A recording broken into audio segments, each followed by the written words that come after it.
Ọlọ́run ga, Ọlọ́run gbọ́dọ̀ yọ́nú sí i. Olókun lọmọ Ọlọ́run, òun ni Ọlọ́run dá tó gbé omi ayé lọ́wọ́lé lọ́wọ́. Àwíkọ́nkọ́, ìròyìn Àwíkọ́nkọ́, kì í fọ̀rọ̀ sábẹ́ wọn sọ ò ìròyìn Àwíkọ́nkọ́. Ọlọ́kà ní gbàkejì ẹ̀, báwo ni Ọlọ́run òṣèré yọnu sẹ́nu yẹn? Bí kábíyèsí ọba Kútà ṣe wáyé. Kẹ́nìkan máa ṣe dáńdé prínsẹ̀sì lọ́dọọdún àbí prínsì lọ́dọọdún. Ó lè máa náwó kó máa fi ṣe dáńdé lọ́dọọdún. Ṣé kábíyèsí ọba Kútà ò ní yọnu sí i? Òwe mú wáyé o, ẹni tó bá yé kó lọ mọ̀. So àwọn tí nǹkan ò yé ẹni ọkàn lọ́sọ̀ tó lókun. Ká lọ́mọ àkọ́kọ́ Ọlọ́run kí wọ́n tó dá ènìyàn.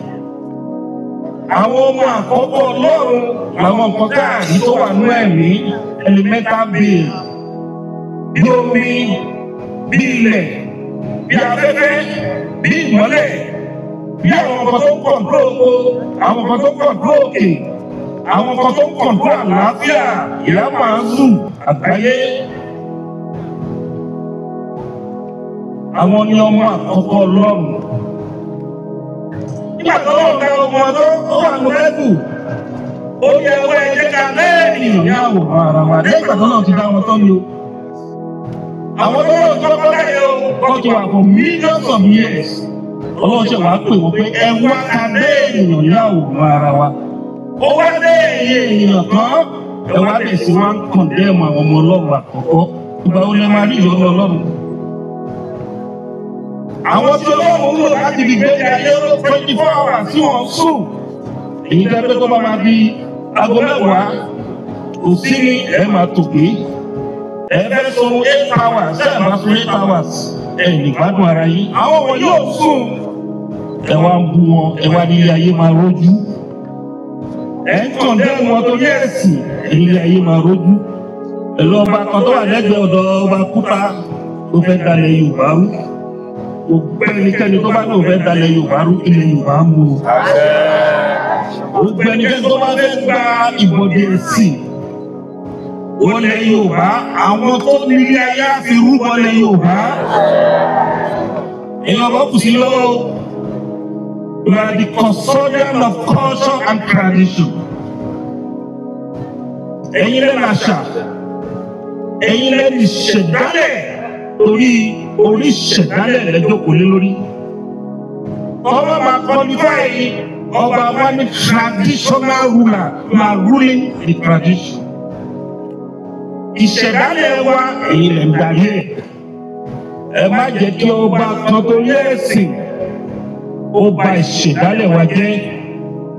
Ìkọ̀kọ̀ tó kù fún wa tó jẹ́ pride wa ní culture wa àti tradition wa. Àwọn òyìnbó wọ́n ti kúnlẹ̀ tẹ́lẹ̀. Ara Yorùbá náà ti kọ́. Àwọn ìran míì tí ń dọ̀bálẹ̀ ló ní dárúkọ ní Nàìjíríà wọ́n ń dọ̀bálẹ̀ tẹ́lẹ̀. Wọ́n máa ń nawọ́ sí bàbá wọn ni. Ṣùgbọ́n wọ́n ti kọ́ àyíkọ́ṣe dáadáa lára wa. Ọba kan wáyé. Olóògbé ẹ̀sìn ó ṣe kúkú lọ ṣe lèmọ́mù. Bàbá débi tó bá ti ń kírun, a máa ń kírun behind lèmọ́mù yìí. Lèmọ́mù ni ọba mọ́ṣáláṣí. Pásọ̀ ni ọba ṣọ́ọ̀ṣì. Ọba ni ọba àfi gbogbo ìlú pátápátá. Ọba bá lórí gbogbo.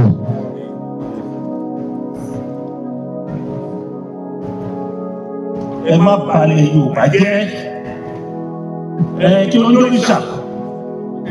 Àwọn nǹkan tí Ọlọ́run ti dá ẹni oríṣà dá, òun ló dé oríṣà. Tẹ̀wá ní ètò tó bá bì í extraordinarily, ẹ yóò ṣàlẹ́.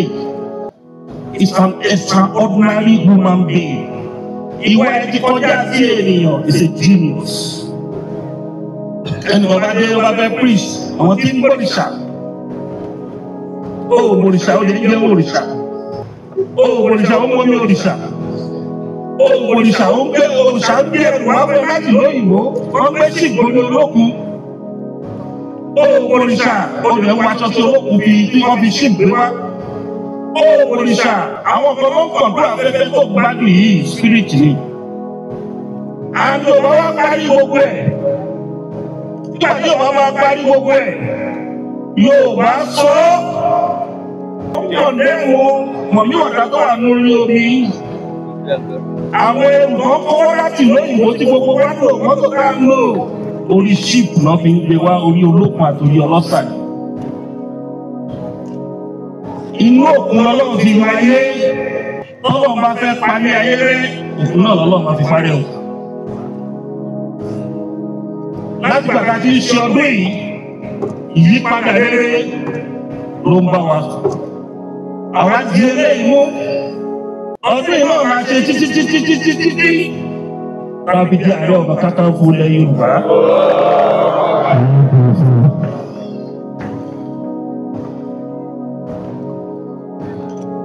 ọdún yìí la ṣe títí tí a fi ẹgbẹ́ kan dálẹ̀ nínú ìlú tó jẹ́ 101 country lẹ́yìn. ó jẹ́ àtọ̀ sí OPC tó wà nígbà yìí. ọdún yìí la ṣe títí gbogbo nǹkan rere wò la rí pé ṣe. so mo bẹ̀ yín mo rọ̀ yín ẹ jẹ́ ká múra sí nǹkan tí à ń ṣe. Awikonko fún ìpínlẹ̀kè òtítọ́ àti àwíjàre ẹ tẹ̀lé wa lórí YouTube, Facebook, Instagram, Twitter àti TikTok pẹ̀lú www.awikonko.com.ng.